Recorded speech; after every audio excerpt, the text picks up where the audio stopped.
आज मैं कथा सुना रहा हूं पंच महाभूतों में परम विराट आकाश तत्व की। एक तारा है जो बिल्कुल अलग दिखाई देता है, अकेला दिखाई देता है, और ये चमकदार ग्रह है शुक्र। मैं आज आपको इसकी कहानी सुनाता हूं। आज से हजारों हजार साल पहले महर्षि भृगु का पुत्र कवि वो महर्षि अंगिरस के आश्रम में पढ़ने के लिए गया। महर्षि अंगिरस के विद्यार्थियों के साथ स्वयं उनका पुत्र भी पढ़ता था जीव। इसलिए अंगिरस के मन में एक सहज पिता जैसी कामना थी कि उनका पुत्र जीव ही सबसे तेज हो, सबसे मेधावी हो। यह किसी आचार्य के लिए शोभन बात नहीं। जीव बहुत मेधावी था, बहुत प्रतिभाशाली था, पर अपने मित्र कवि की तुलना में थोड़ा सा कम था। एक दिन गुरुजी ने सोचा कि इन दोनों बच्चों की परीक्षा ली जाए। एक पुत्र, एक शिष्य, एक पर लाड़, एक उनका मान। उन्होंने कवि और जीव को सामने बिठाया और कहा कि ये कुछ प्रश्न मैं तुम्हारे सामने रखा हूं, बच्चे एक एक करके उत्तर दो। उन्होंने पूछा, पवन से भी तेज गति किसकी है? जीव चुप रह गया, उसकी समझ में नहीं आया कि पवन से तेज क्या है। जब उन्होंने यही प्रश्न के लिए कवि की ओर आशा से देखा तो उसने विनम्रता से प्रणाम करके कहा, गुरुदेव, मन की गति पवन से भी तीव्र है।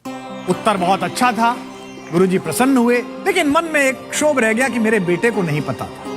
गुरुजी ने फिर दूसरा प्रश्न किया, अच्छा जीव, ये बताओ कि इस पूरे जगत को किसने ढक रखा है? जीव फिर चुप रह गया, उसकी समझ में नहीं आया।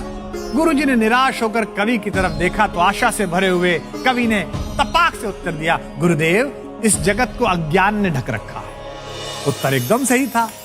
अपने पुत्र को मूर्खों की भांति चुप देखकर महर्षि अंगिरस के अंदर एक क्रोध पैदा हुआ जो अशोभनीय है। उन्होंने फिर तीसरा सवाल किया और पूछा, बताओ आलस्य क्या है? जीव अभी सोच ही रहा था कि उन्होंने कवि के पास देखा और कवि ने तुरंत उत्तर दिया, गुरुदेव, धर्म न करना ही आलस्य है।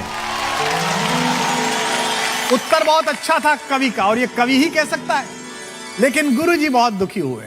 उन्होंने परीक्षा समाप्त की और सोचने लगे कि यार, अपने बेटे को उतना बुद्धिमान कैसे बनाऊं जितना ये कवि है।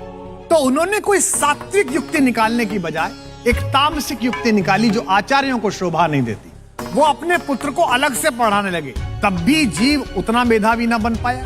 उन्होंने सोचा कि अपने बेटे को आगे बढ़ाऊं, इससे बेहतर यह है कि कवि को पीछे कर दूं ताकि ये आगे बढ़े। अब अगले दिन से जब सारे बच्चे पढ़ाई के लिए बैठे तो कवि को आश्रम की सफाई का, लकड़ी लाने का, जल भरने का कोई भी दायित्व पकड़ा देते और एक विनम्र शिष्य होने के नाते कवि उसी ऊर्जा के साथ जैसे पढ़ता था अपने गुरु के आश्रम के काम निपटाता। 2, 4, 5, 10 दिन बीते, कवि को कुछ समझ में नहीं आया, पर धीरे धीरे उसके मन में यह शंका बैठ गई कि जब आश्रम के अन्य बच्चे पढ़ाई करते हैं तो गुरुजी मुझे उस समय ही कोई ना कोई काम क्यों सौंप देते हैं। तो उसने अपनी इस जिज्ञासा के शमन के लिए बड़ी हिम्मत जुटाकर एक दिन गुरु प्रवर के सामने चरण स्पर्श करके विनम्रता से पूछा, गुरुदेव, आजकल क्या आप मुझसे कुछ क्रोधित हैं? आप सदा पढ़ाई के समय मुझे किसी न किसी दायित्व में उलझा देते हैं। प्रश्न पूरा नहीं हुआ था कि गुरु अंगिरस गुस्से से भड़क गए, क्योंकि चोर तो अंदर था। उन्होंने लगभग चिल्लाते हुए पूरे आश्रम के सामने कहा कि मूर्ख बालक, गुरु पर शंका करता है, गुरु पर पक्षपात का आरोप लगाता है, इसी क्षण मेरे आश्रम से निकल जा। अपने गुरु के आश्रम से निकाले जाने के बाद भटकते भटकते कवि उस समय के महान ऋषि गौतम के आश्रम में पहुंचा। गौतम ऋषि ने उसे शरण दी, उसकी बुद्धिमत्ता से प्रभावित होकर अपने पास रखा, उसे खूब सारी विद्याएं सिखाई और सारा ज्ञान सिखाने के बाद गौतम ऋषि ने एक दिन कहा, हे प्रिय वत्स, मैंने तुम्हें अपनी सारी विद्याएं तो दे दी, पर मैं देख पाता हूं तुम में और अधिक विद्याएं प्राप्त करने की योग्यता है। तुम में वह है जो बहुत बिरले साधकों में होता है।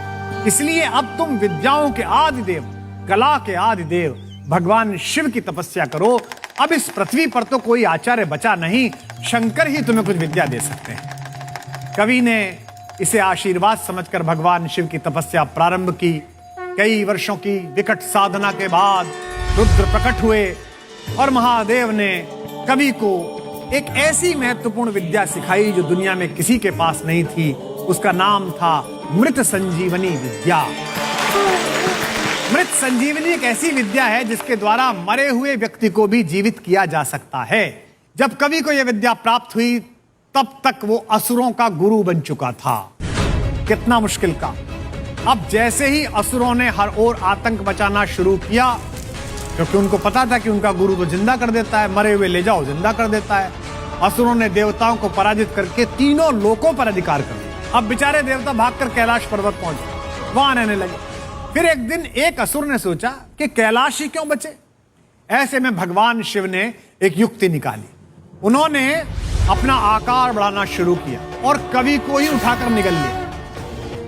अब कवि की विद्या नाकामयाब हो गई, क्योंकि मृत संजीवनी विद्या तो आती थी, लेकिन पेट से बाहर निकलने की विद्या कहां आती थी। और इस तरह भगवान शंकर असुरों के आतंक को रोकने में सफल हुए। लेकिन कवि तो बहुत बुद्धिमान, उसने शिवजी के पेट में बैठे बैठे शिवजी की ही तपस्या प्रारंभ कर दी। कई वर्षों तक तपस्या करता रहा। आखिर एक दिन शिवजी भी प्रसन्न हुए कि कैसा हठधर्मी है, मैं ऐसे निगल गया हूं फिर भी मेरी साधना कर रहा है। उन्होंने अपने पेट से बाहर उसे निकाला और साधना से इतने प्रसन्न हुए, उसे वरदान दिया और कहा कि वत्स, विपरीत और भीषण परिस्थितियों में भी तुम्हारे द्वारा की गई इस अद्भुत तपस्या से मैं बहुत प्रसन्न हूं। आज से तुम पृथ्वी पर केवल इस छोटे से नाम कवि के नाम से नहीं जाने जाओगे। आज से तुम्हारा नाम इस ब्रह्मांड में शुक्राचार्य कहलाएगा और तुम नवग्रहों में स्थान पाओगे। इस कथा का सबसे बड़ा संदेश यह है, यदि आप में योग्यता है, यदि आप में प्रतिभा है, तो पूरी दुनिया एक न एक दिन उसका सम्मान करेगी ही। चाहे अंगिरस जैसा कोई भी गुरु षड्यंत्र करके आपकी प्रतिभा को कितना भी रोके, अगर आपको खुद पर भरोसा है और खुद के प्रति ईमानदार हैं, तो विपरीत परिस्थितियां भी आपका कोई नुकसान नहीं कर पाएंगी।